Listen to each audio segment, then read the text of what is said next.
And welcome back to another video. This is a tag response. I was tagged by SNK Neo. Why am I listening to tag so much?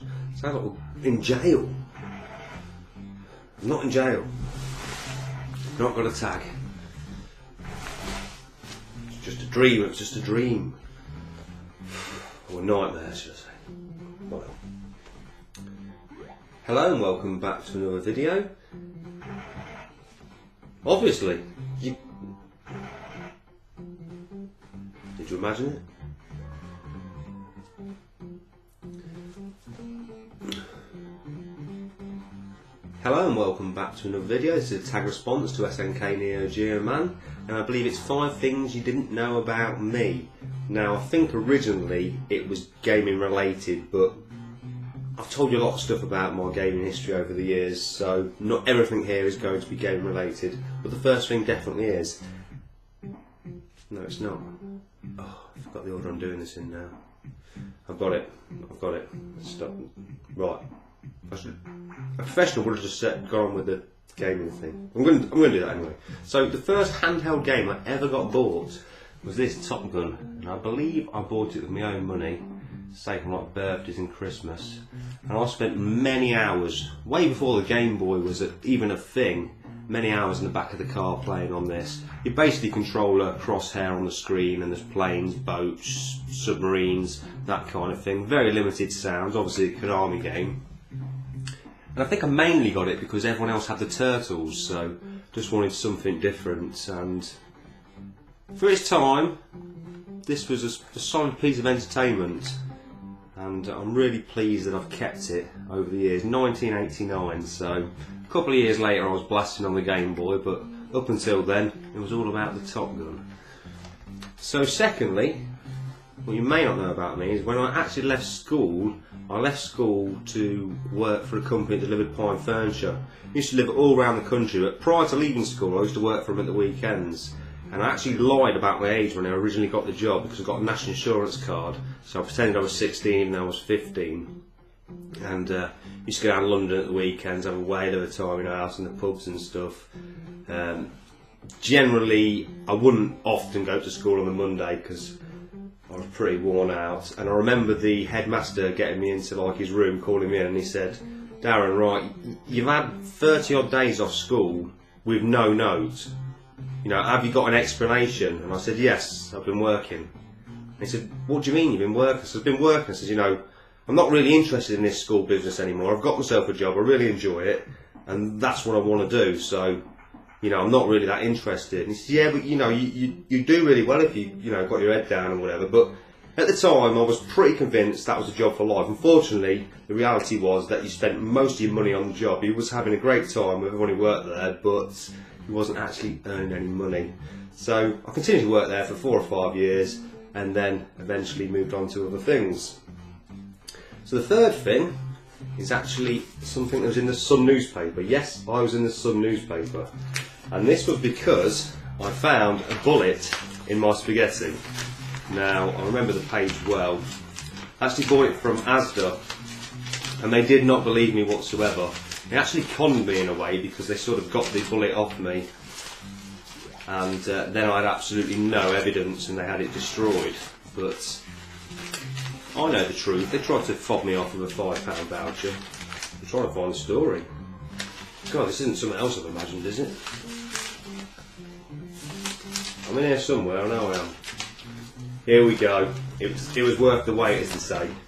I might be late, but it was worth the wait. So,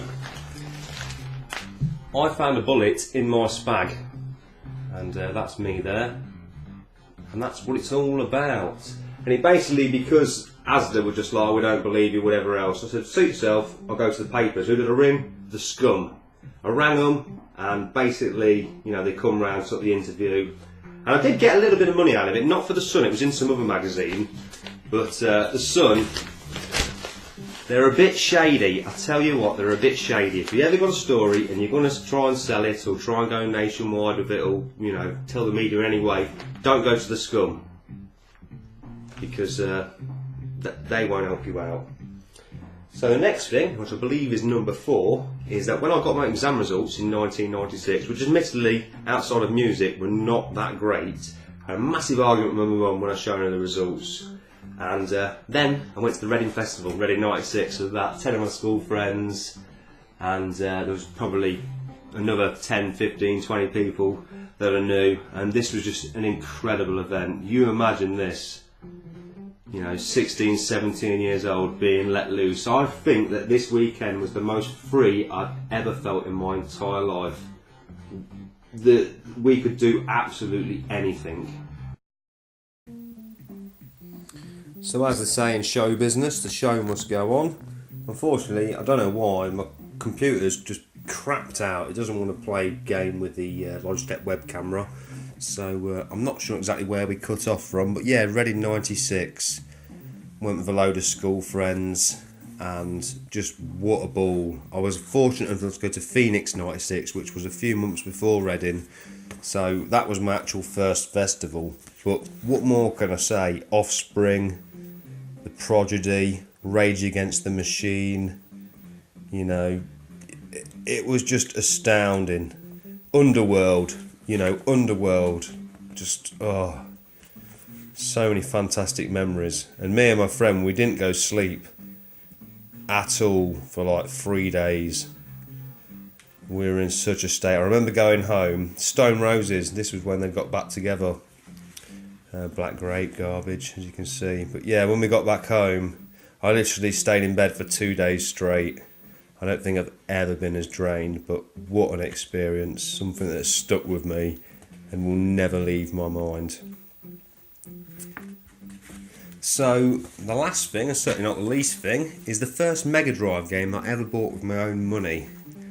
And that was Micro Machines. And I remember this well. There was a shop across the road from the fruit and veg shop that I worked for, GH Ratcliffe's, and it was called It's Electric. And they had a few Mega Drive games, and this one was in there for £10. Not this exact copy, I stupidly got rid of it when, further iterations of the series came out, but there's something very nostalgic about the original. I remember the one I bought from It's Electric didn't have the instruction manual, but still, what a game, and what a series. Certainly ranking in my top 10 on the Mega Drive, the Micro Machines series. Got to be an entry in there somewhere. But absolutely brilliant. So that's it.